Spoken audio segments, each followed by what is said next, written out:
우리가 치료하는 무국보양팀에서 보면은 배꼽이 여러 개 있고 배꼽 아래쪽에 요 소복이죠. 소복. 위에 배꼽 위쪽은 대복이라고 그러거든요. 배를. 여기는 큰 배고 여기는 작은 배라고 얘기를 합니다. 사람들을 보다 보면은 이 배의 크기가 이상하게 다 다릅니다. 정확하게 가운데에 있을 것 같은데 그렇지 않아요. 어떤 사람은요, 밑에가 작아요. 대복은 크고. 어떤 사람은 여기가 크고 여기는 좀 작은 사람이 있어요. 어떤 차이가 있겠습니까? 어떤 장부가 차지하는 스페이스에 따라서 그 장부가 할 수 있는 어떤 역량도 좀 차이가 있겠죠. 이 배의 대복이 크냐 소복이 크냐 이것에 따라서 어떤 게 더 좋고 안 좋고 이런 어떤 뭐 그런 연구가 된 것은 없지만은 그냥 생각해 보면 대복이 크게 되면은 이쪽 기능이 좀 잘 되겠다라는 생각도 있잖아요. 스페이스가 좀 넓으니까. 근데 여기가 좁으면은 이쪽 기능이 잘 안 될 것 같고. 자궁 같은 게 작으면 아기가 잘 못 자라잖아요. 크기가 작으면. 스페이스가 좁기 때문에. 뭐 그렇게 생각할 수도 있어요. 어렸을 때부터 원래 그러면. 근데 어떻게 생각하면 커가면서 이 크기가 변했다. 그러면 이쪽이 부어서 그럴 수도 있겠죠. 느낌이 점점 커져가지고 이쪽은 좀 작은데 밀어가지고 그럼 이쪽이 또 나쁜 것일 수도 있어요. 어떤 것이 맞는 건지 정확히 모르겠는데 저는 생각하기에 좀 작은 쪽이 안 좋지 않나 생각을 해요. 그러니까 소복이 좀 작은 사람은 비뇨생식계통의 문제가 좀 잘 생길 수 있는 여지가 있지 않나 그런 생각이 듭니다. 저희 배꼽 아래쪽은 배꼽 위와 실질적인 어떤 의미가 좀 상당히 다릅니다. 여기는 간과 췌장과 위 그리고 이제 소장 이런 것들이 있고 물론 요 안에도 대장과 소장이 있긴 하지만은 그 의미보다는 주로 요 비뇨기와 생식기 계통이 찾는 의미가 많아요. 그래서 요 배꼽 아래쪽을 치료하는 것은 대부분 이 신을 치료하는 자리라고 볼 수 있습니다. 그 중에서 요 인맥 쪽에 있는 자리, 요 자리는 신 양의 기운과 관련이 많아요. 물론 여기 아래쪽에 중극은 방광에 모혈이 돼가지고 여기를 치료하면 비뇨기 계통, 소변을 만들어내는 계통과 관련이 많이 있긴 하지만 그와 더불어서 같이 신 양의 기운과 관련이 많이 있습니다. 여기서부터 여기까지를 뭐라고 그럽니까? 단전이라고 많이 하죠. 단전. 근데 단전이라고 얘기할 때 보통 이 가장 가운데가 가장 강력하라고 얘기를 해서 여기가 이제 성문이라고 그랬죠. 성문을 단전이라고 말하는 경우도 많이 있고, 요 바로 아래쪽에 이제 관원이 있죠. 관원과 요 위에 이제 기회가 있지 않습니까? 요 근처가 가장 신 양의 기운을 자극할 수 있는 가장 좋은 자리라고 볼 수가 있어요. 예, 기해. 그래서 무국보양뜸에서 관원과 기해가 남자한테 들어가 있습니다. 그래서 요 관원과 기해를 뜬다는 의미는 신 양을 보호한다는 의미죠. 신 양의 기운을 회복시킨다. 신 양의 기운은 생식기와 관련이 많이 있습니다. 여기서 부신에 생기는 호르몬 중에 스테로이드가 있잖아요. 스테로이드가 생성이 잘 안 되면요, 성호르몬도 잘 생성이 안 됩니다. 이 호르몬이 만들어지는 과정에 성호르몬이 들어가 있어요. 남성 호르몬, 여성 호르몬이.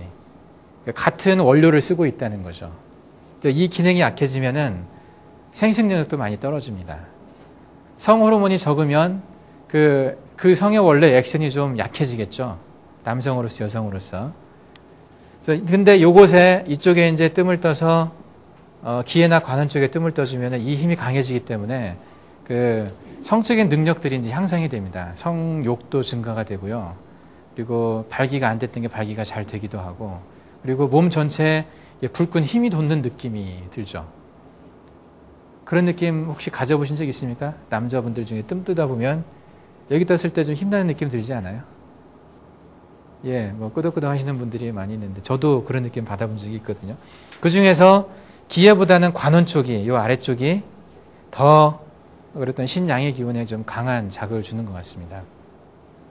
그리고 어린아이에 있어서도 특히 남자아이, 구당선생님이 가끔 그런 얘기 하셨는데, 어릴 때 여기에 큰 뜸을 한번 떠주면 뭐 평생 뭐 이 성적인 문제를 고민하지 않아도 된다, 이렇게 말씀하신 적이 있었어요. 어린 나이 여기에 조금 크게 뜸을 한번 떠주면.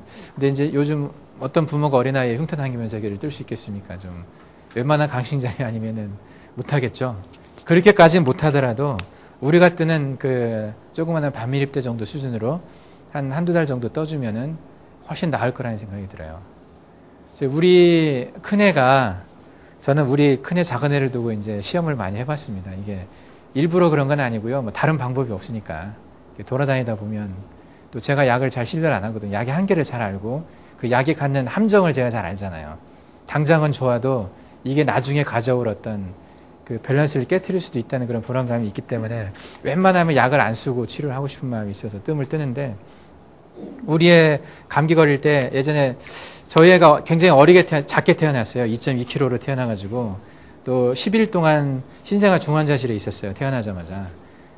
젖을 못 먹었어요. 힘이 없어가지고.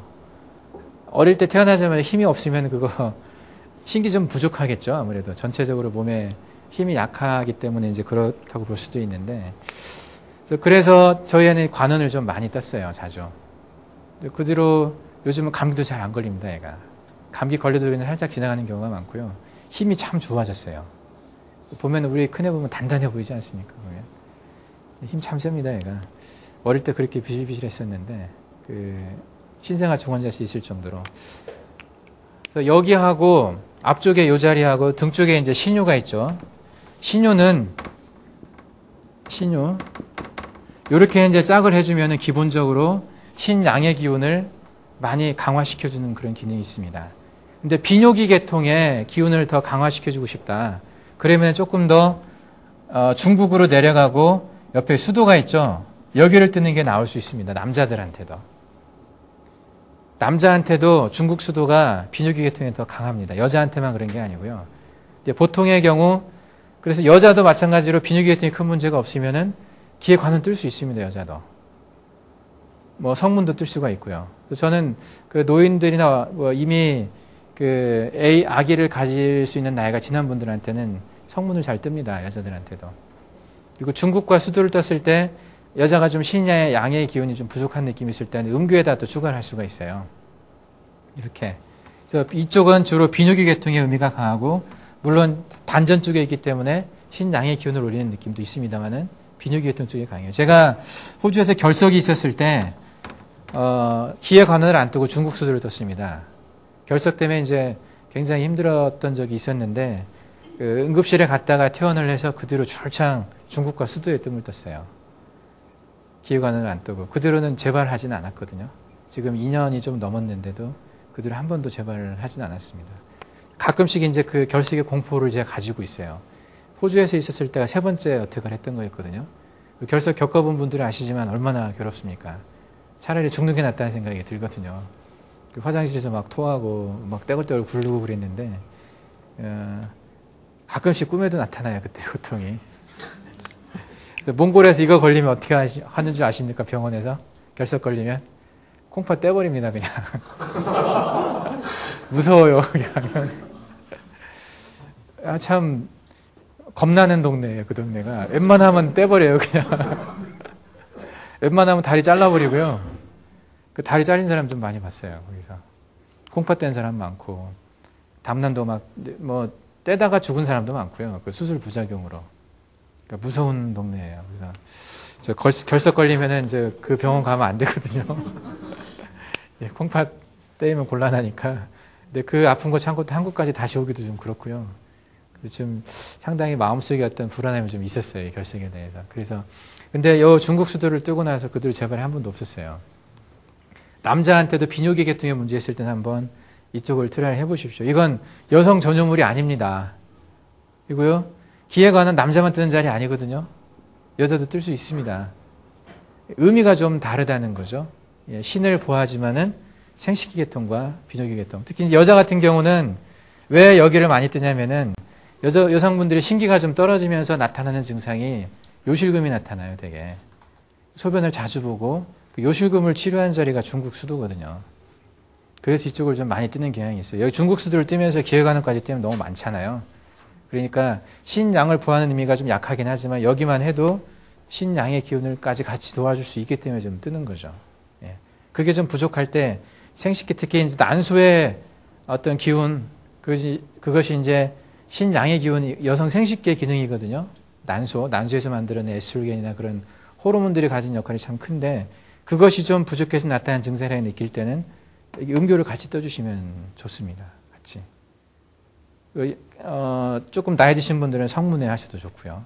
저는 성문을 좀 자주 쓰기는 하는데, 함께 이제 중국 수도와 성문을 같이 쓰는 경우도 많이 있고, 음교를 같이 쓰는 경우도 있고, 아랫배 쪽에서는 그렇습니다. 요 배, 여기는 신양의 기운을 부하는 자리다. 그리고 등 쪽에서는 신유가 있고요. 그리고 요추 3, 4, 5번이 있는데, 이건 허리가 아플 때, 요한까지 해서 이제 하지 않습니까? 신이 안 좋을 때, 신이 허할 때 가장 두드러지게 컴플레인 하는 게 뭐라고 그랬죠? 허리 아픈 거거든요. 허리가 불편해요. 특히, 젊은 남자애들, 한 10대, 이때는 성욕이 아주 강할 때거든요. 그리고 중학교, 고등학교 이때쯤 될 때 마스터베이션을 참 많이 합니다, 애들이. 어떤 애들은 하루에 6번, 7번, 심한 경우는 피가 나올 때까지 하는 애들도 있어요. 그때는, 리플렉터리 피리어드라고 그러죠. 이게 한번 사정을 하고 다시 돌아오는 시간이 상당히 빠릅니다. 어린 남자일수록. 근데 그때 너무 이 방정을 많이 하게 되면 신기가 상당히 허해져요. 그 나이 때 공부도 많이 하고 그러잖아요. 많이 하고 이제 나름대로 스트레스도 많이 받고 거기에다가 마스터베이션을 해서 방사까지 많이 하면 어떻게 되겠어요, 얘가. 맛이 갑니다. 그 나이 때부터. 일찍부터. 그러니까 허리 아프다고 얘기하는 애들은 가장 먼저 주의 줘야 될 게 남자애들 같은 경우는 자위하는 것을 주의를 주셔야 돼요. 이렇게 엄마들도 잘 모를 때가 있는데 생각보다 많습니다, 그게. 그래서 한의원에 그것 때문에 찾아오는 애들이 많이 침순에도 그런 애들이 있었어요. 그래서 어머니 안 계실 때 살짝 제가 가가지고 이제 얘기를 했거든요. 너 이게 많이 하지 마. 이제 그렇게 얘기하면 얼굴 빨개져가 아무 말도 못 해요.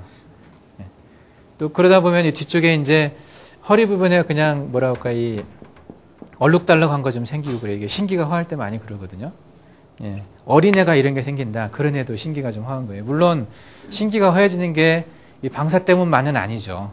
정력이라고 하는 것은 머리를 많이 쓰고 정력적으로 뭔가 일할 때 어떤 거에 신경 많이 써서 어떤 프로젝트를 한다든지 할 때 그때 성욕이 생깁니까? 안 생기거든요. 다른 쪽으로 다 정력을 써버리니까. 그 정력과 같은 어떤 원천을 사용을 하고, 같은 원천이기 때문에 그 두 가지를 동시에 다 해버리면 맛이 더 많이 가죠. 전혀 성형 일을 안 하고 스트레스 많이 받는 그 일만 해도 머리 빠지고 막 그러잖아요. 머리 빠지고 몸도 허리도 막 아파지고 그러는데 어쨌든 이 허리로 드러나는 것이 대부분 신기가 허해지는 건데 그 신기가 허해지는 것의 상당히 많은 부분은 성적인 부분이라는 거죠. 여자들도 그럴 수 있고요. 남자들은 좀 더 심하죠. 그런 게. 그래서 그런 사람들한테는 일단은 방사를 줄여야죠. 그것이 안 된 상태에서 치료 잘 안 됩니다.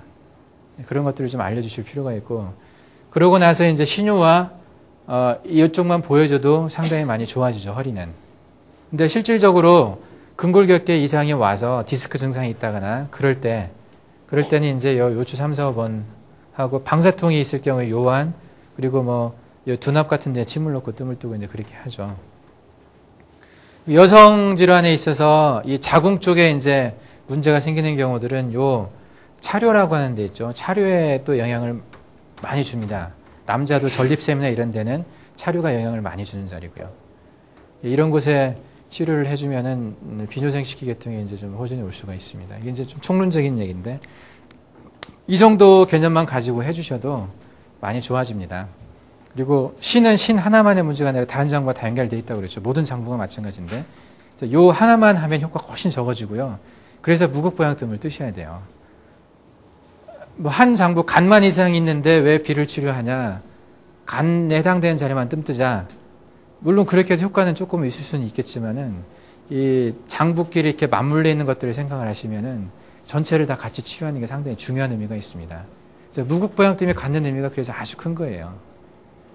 사화단 선생도 구당샘과 치료하는 방법이 큰 틀에서는 같았어요. 의미가. 거기는 태극요법이라고 했거든요. 그래서 누구한테나 루틴화이즈 돼서 떠주는 자리가 있는데 그 자리가 구당 선생님과 똑같지는 않지만 비슷한 의미를 가지고 있어요.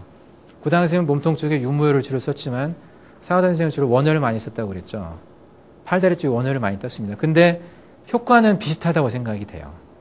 원효이 더 강할지 유무효이 강할지 그건 이제 비교를 해본 건 아니니까 모르지만은 같은 의미를 갖고 떴어요. 그래서 전신 치료를 하고 그 다음에 국소 치료를 하는 거. 그게 아주 큰 의미가 있습니다. 예. 무국보양뜸이 사실 귀찮을 때가 있어요. 너무 많으니까. 그렇지만은 진득하게 이제 치료하려면은 제대로 치료하려면은 같이 하는 게 좋습니다.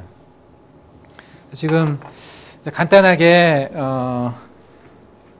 장부 쪽에 이제 문제들을 한번 정리를 해봤습니다. 이제 이 외에도 수많은 병들이 있지만 이런 원칙을 가지고 적용시키시면 돼요.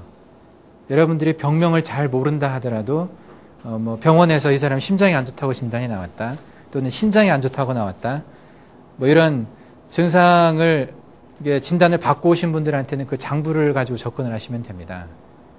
그래서 여러분들은 일단 잘 모르시잖아요. 그러니까 병원에서 진단 받고 올 것을 권하시고 나서 다 받고 와서 어디가 좋다는 걸 알았을 때는 훨씬 치료하기가 편하죠. 그런데도 병원에서 진단 안 되는 그런 증상들이 있잖아요. 그 기의 움직임, 물질 부분은 잘 되지만 각 장부의 기는 잘 모르니까 여러분들이 알고 있는 그 배운 것을 가지고 한번 좀 덧붙여 볼 수가 있죠. 병원에서는 이걸 간이 안 좋다고 그랬는데 신도 안 좋을 수가 있으니까 이렇게. 예. 그러면 치료가 참 잘 됩니다. 쉽게. 예. 그렇게 접근을 하시면 상당히 많은 치료를 할 수 있을 것입니다. 제가 이제 4일 동안 바쁘게 왔습니다. 공부를 별로 안 하신 분들도 있고 해서 좀 기초적인 얘기부터 해서 정리해가면서 이제 대강의 말씀들은 드린 것 같아요.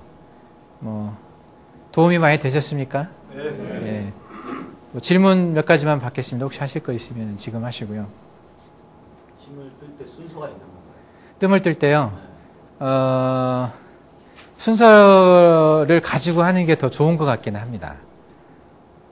그래서 주로 등 쪽에서 위에서 아래로, 그리고 등에서 앞쪽으로 그렇게 이제 뜨는 경향이 있는데 정답은 아니고요.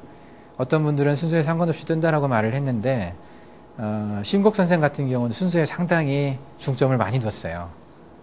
그분은 그분 나름대로 어떤 방법이 있긴 하지만은 그 순서를 가지고 뜨는 게 좋다라는 생각을 얘기를 하시더라고요. 뜸사랑에서는 그렇지 않는 경향이 있는 것 같더라고요, 요즘은. 근데 순서를 갖고 뜨시는 게 좋을 것 같습니다. 그래야 잊어버리질 않아요, 뜸자리를. 그러니까 내가 이 자리에 떴는지 안 떴는지도 왔다 갔다 하면 잘 모릅니다. 그러니까 가능하면 정해놓고 하세요. 등 쪽을 먼저 뜨는데 위에서 아래로, 그 다음에 배를 뜨고, 그 다음에 손과 다리를 뜨고, 예. 그런 식으로 가면 좀 그게 제일 무난한 것 같습니다. 아까 제가 말씀드린 것처럼 그 뜸의 순서에 대해서 언급한 책은 신곡 선생 책밖에 없어요. 그분은 순서를 상당히 중요하게 생각했다는 거죠. 그 신곡 선생의 호가 구당입니다. 똑같이. 일본의 구당이에요. 그분도 뜸으로는 일체를 풍미를 한 분이고, 구당 스님이 저한테 유일하게 추천한 책이 그 책입니다. 예, 저보고 그 책을 꼭 읽어보라고 그랬었어요. 신곡 선생이 쓴 책을. 근데 그 책이 우리나라로 번역이 되질 않았고요. 그 일본말로 된 책을 일본에서 구해오셨더라고요. 그래서 그거 제가 복사를 해가지고 일본 여자를 고용을 해서 번역을 했습니다. 그걸 필사본만 제가 가지고 있고요. 제가 신곡 등록법에서 총론을 올렸어요. 인터넷 카페 자료가 있거든요. 총론은 아마 A4로 10폰트로 해서 한 12장 되는 정도 분량인데, 강론은 제가 안 올렸습니다, 아직. 그냥 제가 가지고만 있는데, 그분 책이 저한테 참 도움이 많이 됐어요, 사실은. 뜸에 대해서만 쓴 책인데요. 일본의 구당이라고 했던, 그 한국의 구당 선생님이, 저한테 보라고 권했던 책. 예. 그래서 제가 돈 100만 원이나 주고, 그 하나를 보기 위해서, 일본말을 배워서 그 책 보기는 너무나 시간이 많이 걸리니까. 그래서 그냥 돈 주고 번역해서 봤습니다, 제가. 한국에서 그 책 읽은 사람은 저밖에 없을 겁니다. 예, 그건 제가 꽁꽁 숨겨놓고 있으려고. 사실은 타이핑하기 귀찮아서 안 했습니다, 이거 하다가. 읽어보고 나니까 이게 뭐 의욕이 안 생기더라고요. 이것도 제가 생각하기에는 구당 선생님께 좀 더 낫다는 생각을 했거든요. 굳이 신곡 선생 걸 할 필요가 없겠다는 생각이 들어가지고 그냥 저만 읽어보고 말았습니다. 등 쪽에는 침 깊이 안 찌릅니다. 여러분들도 침 넣을 때 항상 조심하셔야 되는 게 절대 깊은 침이 좋은 거 아닙니다. 오히려 약자극이 좋을 때 많거든요. 그러니까 하수일수록 강자극을 고집을 합니다. 뜸도 그렇고 침도 그렇고 깊고 강하게 놓으려고 하시는 분들은 마음에 조급함이 있는 분들이에요. 내가 누군가를 뭔가 보이려고 하고 효과를 빨리 나타내려고 하는 어떤 그 자기도 모르는 그런 욕심을 가지고 있는 분들, 그런 분들은 하수일수록 그런 게 나와요. 사실은 강자극 하지 마십시오. 약자극이 좋아지고 약자극의 효과를 봤을 때 그때 한 단계 넘어선 거라고 생각하시면 됩니다. 저도 그런 과정을 거쳤어요. 처음에 강자극이 참 좋았거든요. 그래야 뭔가 있는 것 같고 막 그러는데 하다 보니까 그게 아니더라고요.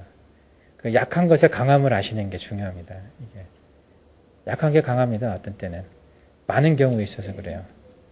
자리에 따라 좀 다르긴 하지만 허리 같은 경우 좀 깊이 가야 됩니다.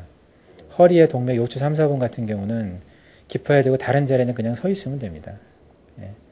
특히 요추 4번, 5번 사이에 있는 그 요양권 같은 경우나 그 밑에 요추 5번 밑에 17추 하죠. 그런 데는 타겟 사이트가 좀 깊이 형성이 됩니다. 침을 찌르면서 이제 그걸 느낄 수가 있는데 그 타겟 포인트에 갔느냐 안 갔느냐 같은 효과 차이가 많이 나요. 거기는 느껴보면서 집어넣어야 되거든요. 목 디스크도 좀 깊을 때가 있어요.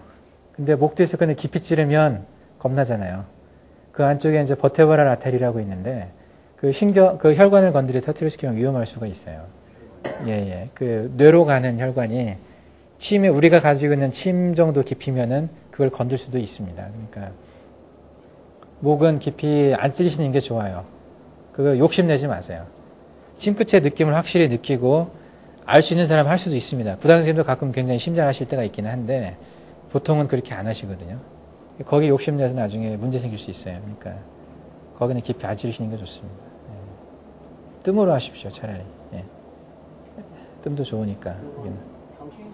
그 증상에 따라서 다른데 침은 사법의 경향이 있고 하니까 자주 하는 건 저는 별로 안 좋다고 생각이 돼요. 예. 꼭 필요할 때만 하는 건데 급할 경우는 한 이틀에 한 번 정도. 예. 매일 하는 것은 대부분 잘 못 견딥니다. 이게 침과 뜸을 같이 할 때 제가 해봤던 사람 중에 한 반 정도는 몸살이 있었어요. 침뜸 같이 하면. 그래서 첫날 오신 분들한테 항상 말씀드리는 게 몸살 나니까 물 좀 많이 드시고 오늘 푹 쉬십시오. 다른 거 하지 말고. 그러면 그 몸살 있는 듯 하면서도 잠 잘 자거든요. 그리고 침을 할 때 느낌이 이분은 몸살이 심하게 날 것 같다라고 느껴지는 분도 있어요. 그런 분들 같은 경우는 특히 이제 침 놓을 때 막 살이 굉장히 물러서 너무 쑥쑥 들어가는 분들이 있거든요. 그런 분들이 좀 그런 경향이 있더라고요. 그런 분들은 몸살 나면 진통제 드세요.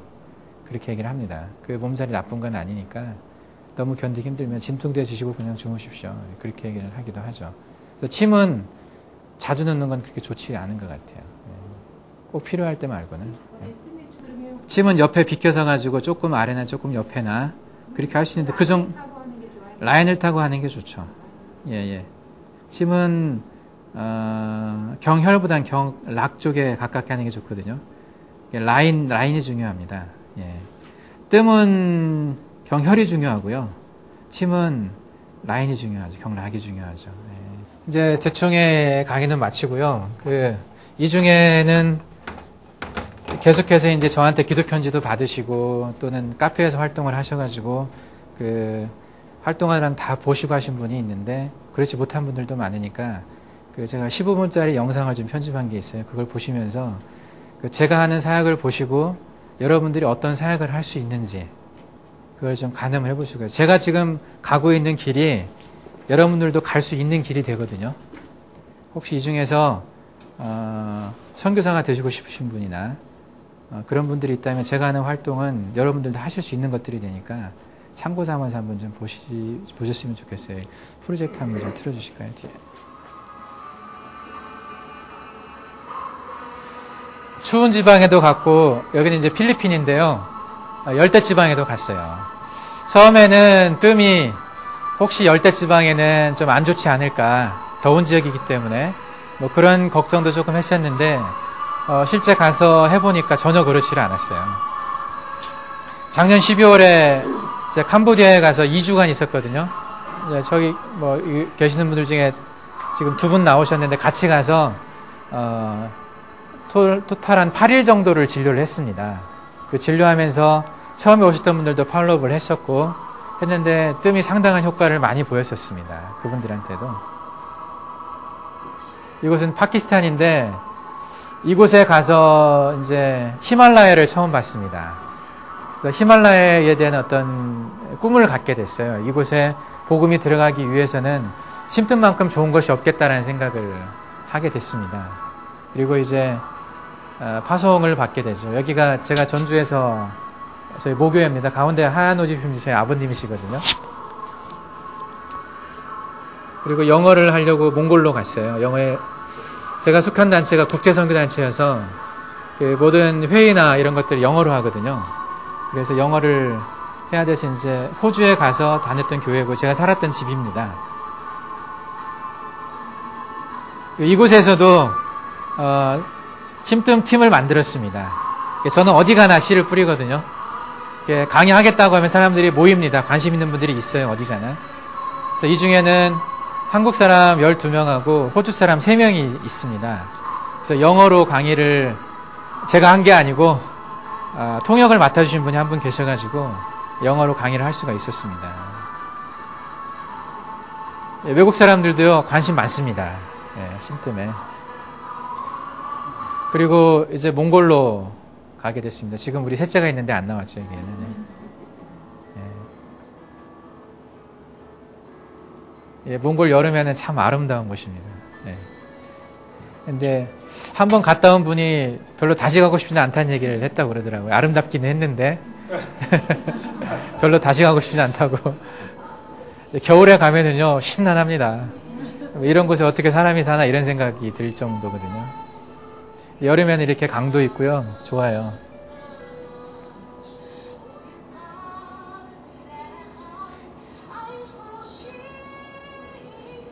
몇십 킬로를 바라봐도 나무 하나 없다는 게 참 신기하죠. 그냥 초원인데요. 멀리 보이는 산이 뭐 서울부터 천안 정도 있는 거리에 있는 산도 보입니다. 초원이. 그 사이에 나무가 한 그루도 없는 초원이 많아요.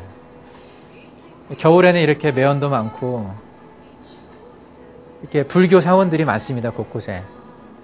그리고 지금 정치적으로 상당히 불안정하고 정권에 대한 불만들이 많아요. 사람들이. 그래서 작년 여름에 계엄령이 한번 선포가 됐었죠.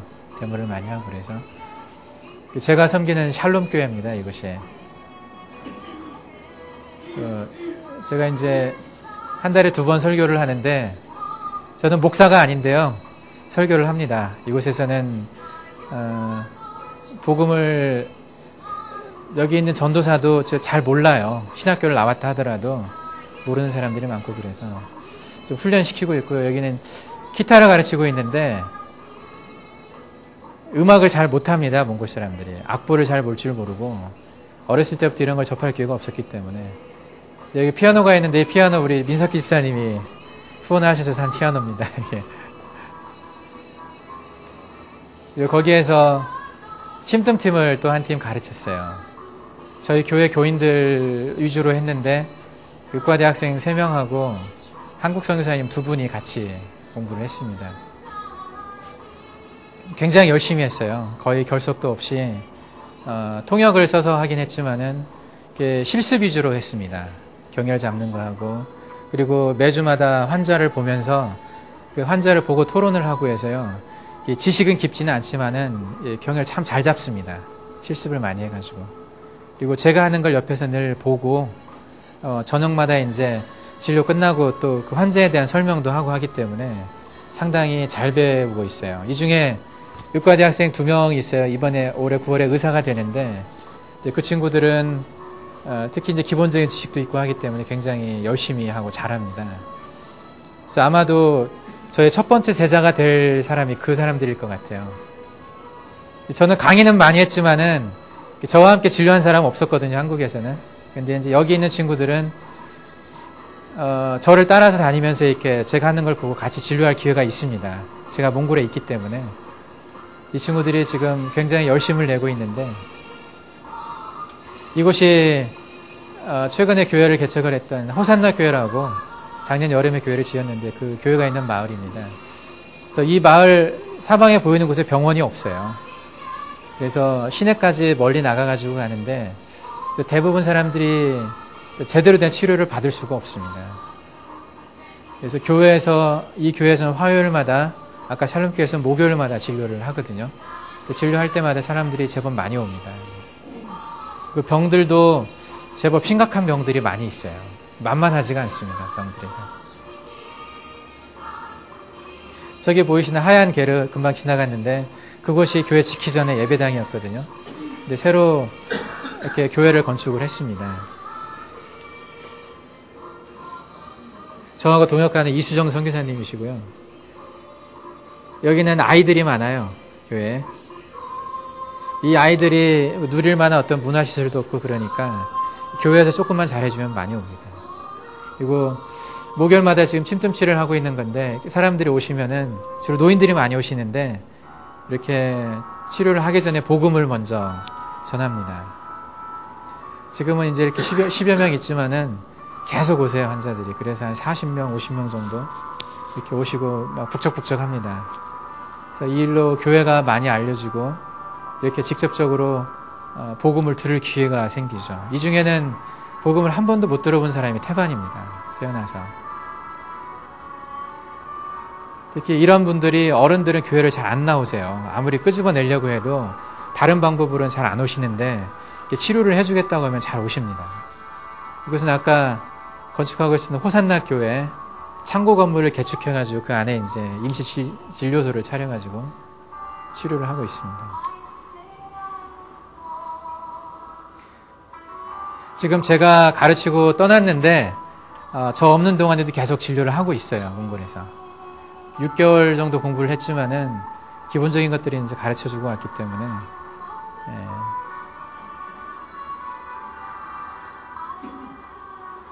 지금 이렇게 깜깜한데 이건 뭐 전기가 잘 나가요, 여기가 불안정해서. 그래서 촛불을 켜놓고 이렇게 공부를 하고 있는데 아주 진지합니다. 이게 촛불을 켜져 있는데 핸드폰 있는 사람들은 그 핸드폰 액정에 불빛으로 필기를 합니다, 애들이. 저는 뭐라고 썼는지는 잘 모르겠어요. 통역해준 말을 이제 몽골 말로 쓰기 때문에. 그리고 이 팀하고 같이 시골에 갔어요. 여기 넝검이라고 하는 지역인데 울란바토르에서 한 250km 떨어져 있는 데입니다. 그 병원을 빌려가지고 진료하고 마을 사람들 초청해서 이렇게 예배를 드렸습니다. 첫 예배였어요. 교회가 없는 땅이거든요, 이 땅이. 인구 한 2,000명 정도 되는데 가서 이렇게 찬양을 하고, 그런데 이 중에는 교회를 다녀본 경험이 있는 사람들이 있었어요. 울란바토르에 가서 또 도시에 가서 교회를 다녀봤다가 이렇게 돌아왔는데 자기 마을에는 교회가 없어가지고 못 다녔던 사람들인데 작년 여름에 지구촌교회 영어예배부하고 함께 이곳에 갔었습니다. 그래서 이곳에서 의료 선교를 했었죠. 그때 닦아놓은 토양이 있어서 많이 왔습니다, 이분들이. 네. 울란바토르 전경인데요. 저 북쪽 지역에 이 산 밑에 있는 곳에 네모진 요 땅이 하나 있습니다. 여기 티베트어로 불교 말로 써 있는데 요 가운데 있는 요 건물이 과거에 결핵병원이었던 건물입니다. 이 절 큰 울타리 안에 들어있는데 소유는 국가 소유이고요. 이 결핵병원이 10년 가까이 지금 비어져 있는 상태로 건물이 좀 이렇게 많이 좀 허물어져 가고 있어요. 굉장히 좋은 땅인데 아무도 사용을 하지 않고 있는 땅이었고 이 근처에 병원이 없기 때문에 제가 이곳에 병원을 지으려고 생각을 하고 있습니다. 그래서 정부 관계자하고 직접 얘기한 건 아니라 간접적으로 얘기를 했는데 이곳에 병원을 짓겠다면 이곳을 빌려주겠다고 얘기를 했거든요. 그래서 아마도 이 건물을 리모델링을 해서 사용을 해야 될 건데